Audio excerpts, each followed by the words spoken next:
So recently we did a video on the most mysterious and beautiful identity in mathematics. E to the pi I is equal to -1. Comes up 3 times in The Simpsons, which of course makes it even more important. Now afterwards, a few people challenged me to come up with an explanation that even Homer can understand.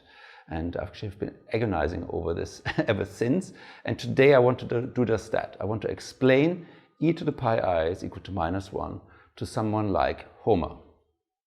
Okay, someone like Homer who can only do addition, subtraction, multiplication, division. So we have to remind him or tell him 2 things. The first one is that I is this strange complex number, square root of -1. I squared is 1. The second thing is just kind of a reminder. If you've got a semicircle of radius 1, then the length of the semicircle is pi. Okay, so keep those 2 things in mind. We'll have to use them later on. So the first thing I have to explain to Homer is, what is E? E. So to do that, I give him $1. And I tell him, go to the bank. Now I've arranged with the manager here to give him 100% interest over a year. Okay? So what happens to this $1 when Homer puts it in? Well, after 1 year, he has 1 plus 1 is $2. Okay? So he's got $2.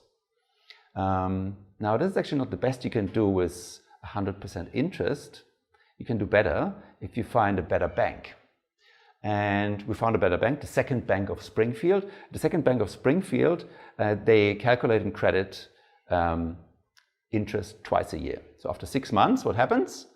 You get 50% on what you've got there, so it's 50 cents, it's got $1.5. Now another 6 months path. Half of that is 0.75, so you have to add that to 1.5 and it gives you 2.25. That's what you've got at the end of the year if you calculate and credit twice.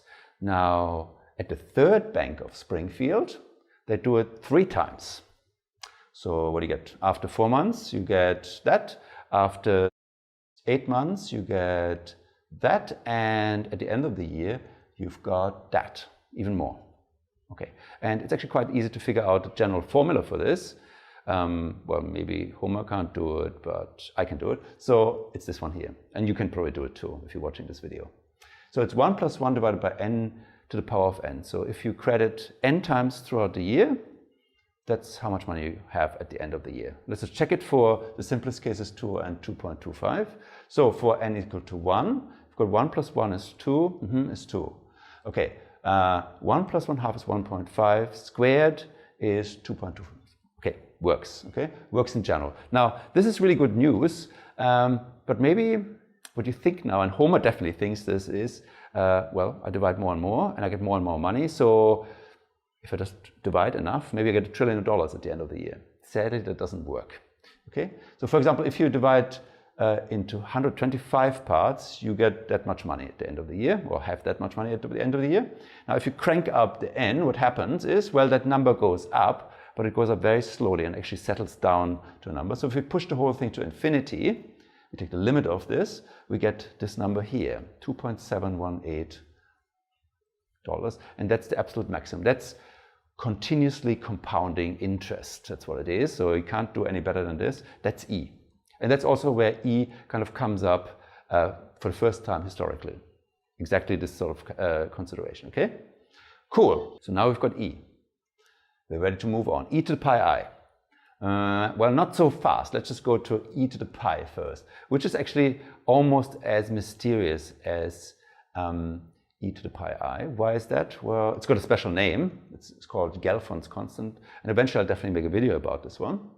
But just for today, just ponder it a little bit. What does this actually say? Well, it says weird number to the power of another weird number. And you're supposed to calculate this. How do you calculate something like this? If I give it to you on a piece of paper and you don't have a calculator, that's strange. I think nobody will be able to do this.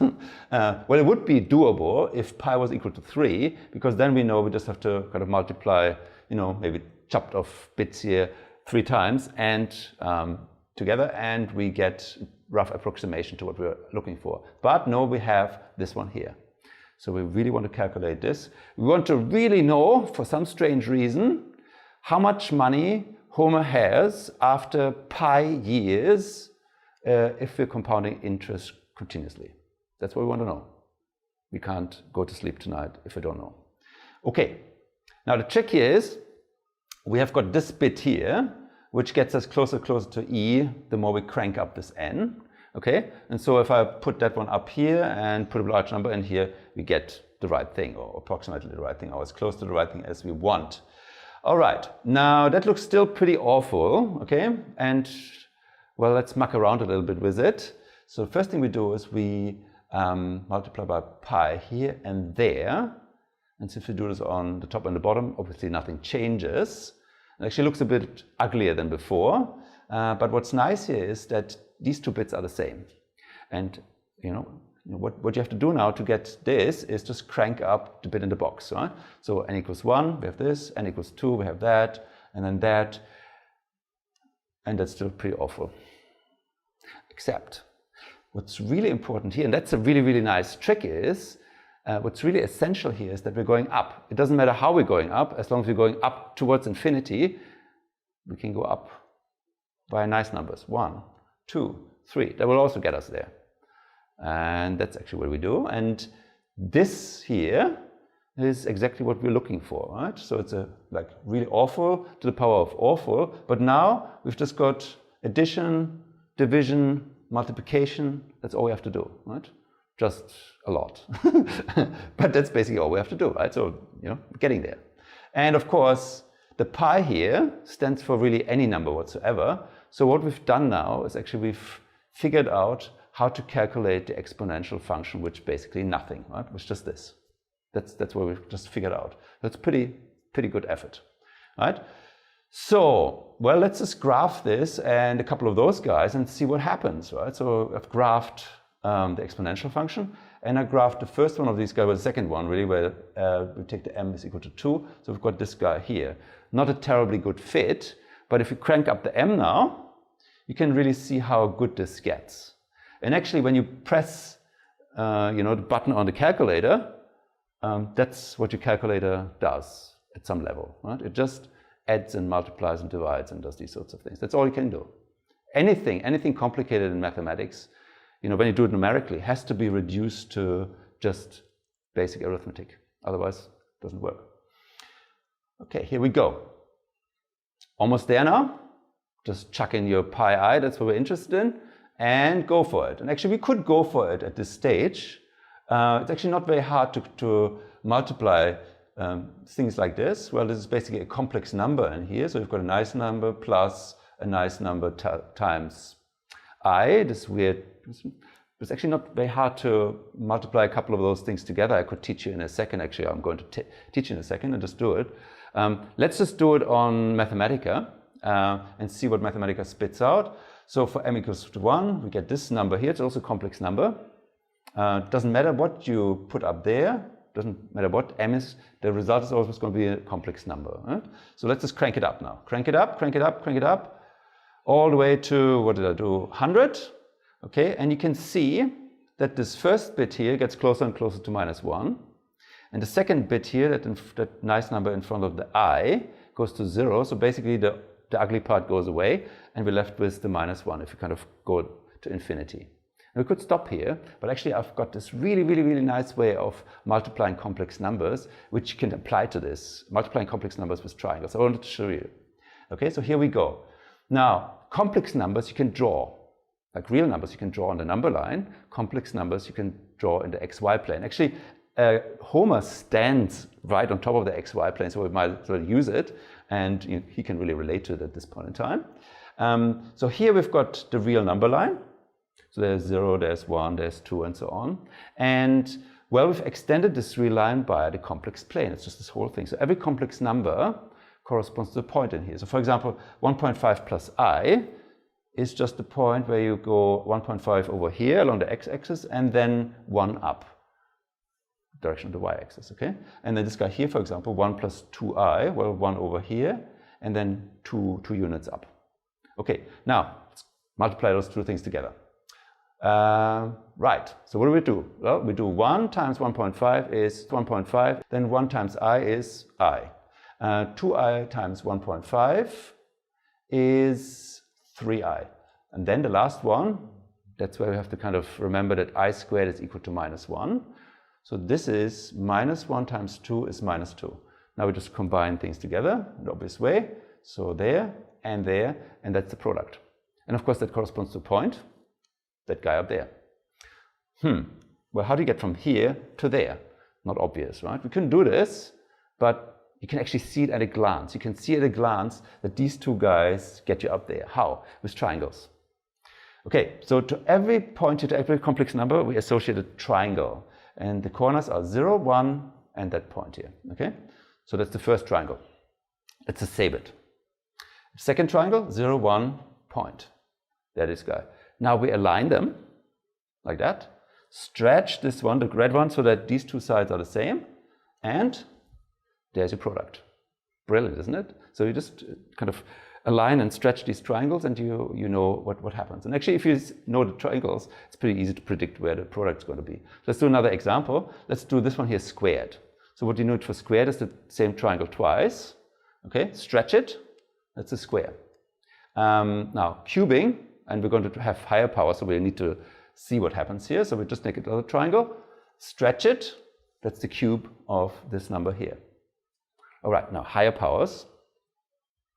That's the complex plane. For the higher powers, this circle here, the unit circle, the circle of radius 1 around 0, plays a very, very special role. Why is that? Well, here's a complex number on that unit circle. The triangle that corresponds to it has two equal sides, there and there. So when you align two such triangles, what happens? Well, you don't have to stretch, right? You don't have to stretch. And let's just see what happens when I kind of raise this to the power of 8. Second power, third power, fourth, fifth, sixth, seventh, 8. That's the 8th power of that guy here. So this power, well, spiral or whatever you call it, it's just kind of wrapping around the unit circle. So it doesn't matter how higher power you choose, it's just going to end up somewhere here on that circle. And what happens when you kind of move that guy here off the unit circle? Let's just move it inside. So we move it inside, and what do we get? Well, we get this nice spiral here, kind of spiraling inside, okay? And actually, if you go higher and higher, that goes closer and closer to 0. If we move this guy outside, well, it's always going to be a spiral, but the spiral kind of spirals outside. Main lesson to take away from this is that the closer you start at the unit circle, the closer the spiral, this power spiral, will wrap around the unit circle, okay? So now let's go for the real thing, the one that we're really interested in, okay? This guy here, so there's the complex number here in the middle. What is that? Well, it's 1 over here, and then we have to go up pi divided by m, so that's kind of going up there. So let's just go for m is equal to 3, okay? Let's just draw this. So there we go, 1 over here, pi over 3 up there, and then we have to do cubes, right? So 3 times, same triangle, scaling, and so on, what we've just done, and it gets us over there, okay? Right.